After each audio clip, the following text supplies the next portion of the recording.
Sindh बल्दियाती election में बेज़ाब्तिगियों का case, AC Korangi town की मौजूदगी पर election commission Barham, chief secretary को लिख दिया, आपको मिसाल बनाएंगे, मेंबर एहसन भवाना के रिमार्क्स। साबिक चीफ सेक्रेटरी पंजाब कामरान अफजल की बहाली की दरख्वास्त खारिज, पंजाब और सिंध में तबादलों तकर्रुरियों की तफसीली रिपोर्ट सुप्रीम कोर्ट में जमा।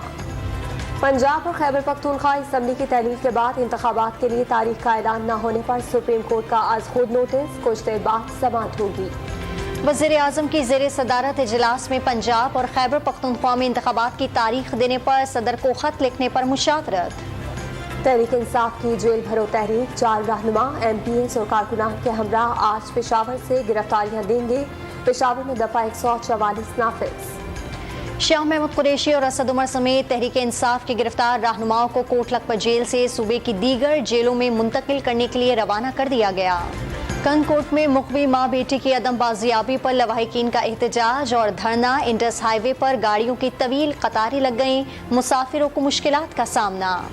9 साल से लापता 2 भाइयों की मां अदालत में रो पड़ी, मालूम न हो सका बच्चे कहां हैं। अदालत से फरियाद, सिंध हाई कोर्ट ने विफाक और सूबाई हुकूमत से रिपोर्ट तलब कर ली। सदर आरिफ अलवी ने ज़िमनी फाइनेंस बिल 2023 की मंजूरी दे दी। 170 अरब रुपए के लिए नए टैक्सेस का मिनी बजट आज से मुकम्मल तौर पर नाफिज हो जाएगा।